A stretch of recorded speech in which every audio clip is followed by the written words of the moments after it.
Lumabas po sa pag-aaral ng DOST na 10 hanggang 19 na taong gulang ang itinuturing na binge drinker o yung mga sobra-sobrang uminom ng alak. Kaya naman pinag-aaralan na ng ahensya kung ano ang nangyari pagdating sa behavioral shift ng kabataan, lalo't kulang na rin sila sa physical activities. May detalye si Rod Lagusad. Mataas na bilang ng mga kabataan na umiinom ng alak. Ito ang lumabas sa 2023 National Nutrition Survey ng Food and Nutrition Research Institute o FNRI ng Department of Science and Technology. Base sa datos ng FNRI, nasa 51.8% ng adolescents na nasa age group na 10 hanggang 19 na taong gulang ay may tuturing na binge drinker. Ang binge drinking ay sobra-sobrang pag-inom ng alak. Katumbas siya ng 4 o higit pang bote na naglalaman ng 320 ml ang kada isa. Ibig sabihin, kaya mo yung inumin sa isang upuan at ulitin ng ilang beses sa nakaraang 30 araw. Ito po yung isa sa pwede natin pong tignan o i-review kung ano po ba yung mga nangyari in terms of behavioral shift, especially sa mga kabataan.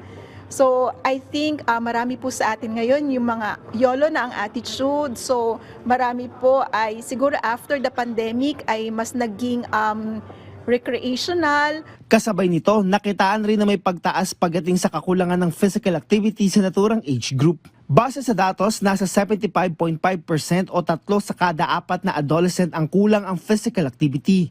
Kapag pinagsama ang binge drinking at kawalan ng exercise, mataas ang risk sa mga sakit gaya ng hypertension, diabetes at iba pang heart diseases.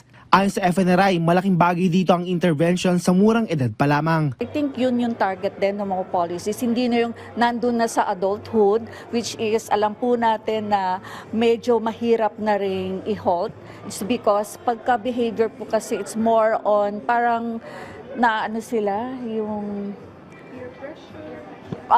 peer pressure and addicting yung iba. Mataas din ang naitalang datos sa binge drinking sa adults na nasa 58.7% at older persons na nasa 44.9%.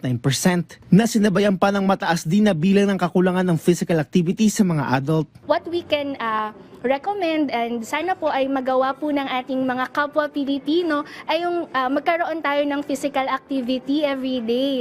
For WHO, ang recommended po is 30 minutes of physical activity in a day. Habang pagdating sa older person, 6 sa bawat 10 ang kulang ang physical activity.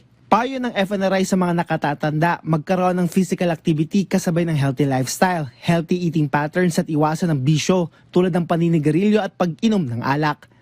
Rod Lagusad, para sa Pambansang TV sa Bagong Pilipinas.